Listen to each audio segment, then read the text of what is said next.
بسم اللہ الرحمن الرحیم۔ حضور کریم صلی اللہ تعالیٰ علیہ وسلم کے طوائف کے سفر کا قصہ۔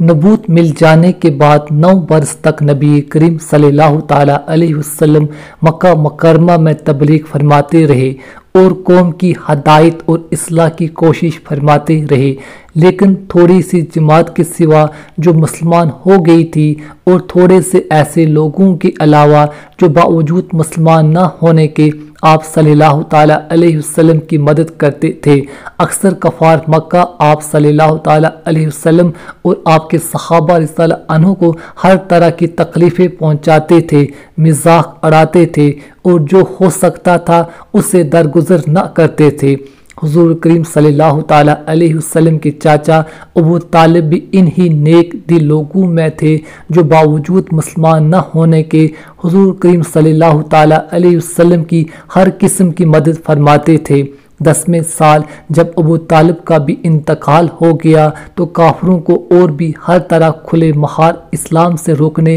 اور مسلمانوں کو تکلیف پہنچانے کا موقع ملا۔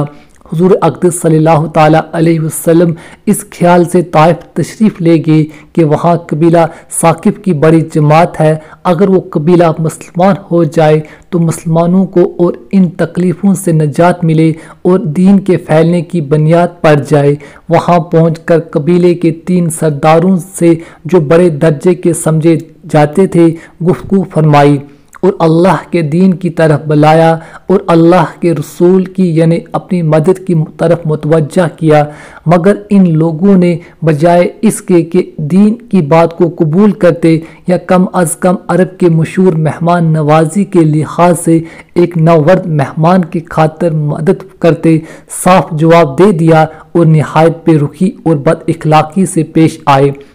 ان لوگوں نے یہ بھی گوارا نہ کیا کہ آپ صلی اللہ تعالیٰ علیہ وسلم کو یہاں قیام فرما لیں۔ جن لوگوں کو سردار سمجھ کر بات کی تھی وہ شریف ہوں گے اور مہذب گفتگو کریں گے۔ ان میں سے ایک شخص بولا کہ اوہو، آپ ہی کو اللہ نے نبی بنا کر بھیجا ہے۔ دوسرا بولا کہ اللہ کو تمہارے سوا کوئی اور ملتا ہی نہیں تھا جس کو رسول بنا کر بھیجتے۔ تیسرے نے کہا میں تجھ سے بات کرنا نہیں چاہتا اس لیے کہ اگر تو واقعی نبی ہے جیسا کہ دعویٰ ہے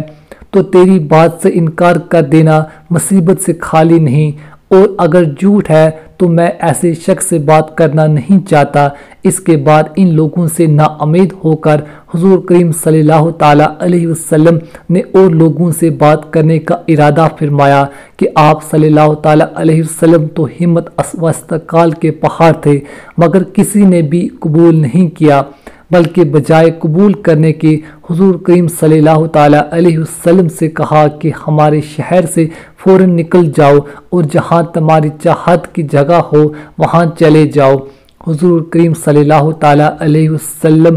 جب ان سے بالکل مایوس ہو کر واپس ہونے لگے تو ان لوگوں نے شہر کے لڑکوں کو پیچھے لگا دیا کہ آپ صلی اللہ تعالیٰ علیہ وسلم کا مذاق اڑائیں، تالیاں پیٹیں، پتھر ماریں، حتیٰ کہ آپ صلی اللہ تعالیٰ علیہ وسلم کے دونوں جوتے خون کے جاری ہونے سے رنگین ہو گئے۔ حضور اقدس صلی اللہ تعالیٰ علیہ وسلم اسی حالت میں واپس ہوئے۔ جب راستے میں ان شہریوں سے امتحان ہوا تو حضور کریم صلی اللہ تعالیٰ علیہ وسلم نے یہ دعا مانگی۔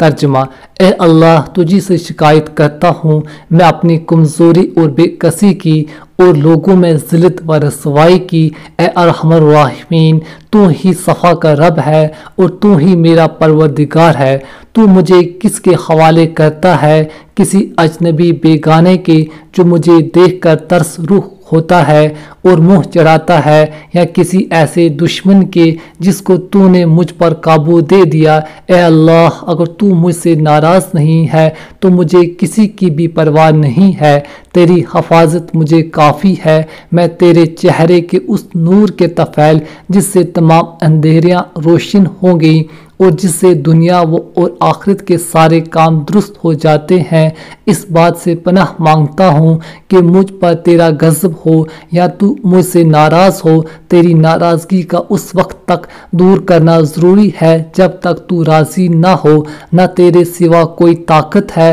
نہ قوت۔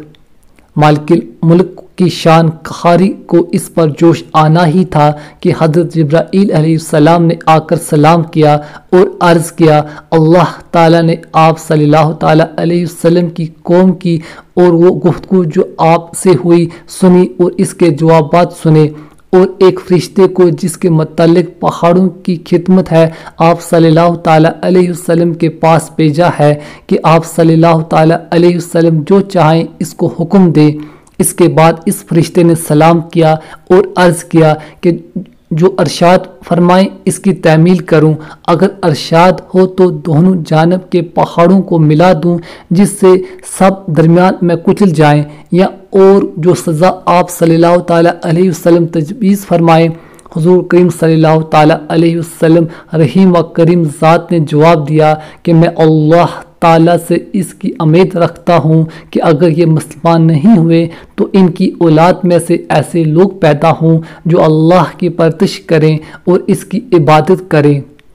یہ ہے اخلاق اس کریم ذات جس کے ہم لوگ نام لیوا ہے، اور ہم ذرا سی تکلیف سے کسی کی معمولی سی گالی دینے سے ایسے بھڑک جاتے ہیں کہ پھر عمر بھر اس کا بدلہ نہیں اترتا، ظلم پر ظلم اس پر کرتے رہتے ہیں اور دعویٰ کرتے ہیں اور اپنے محمدی ہونے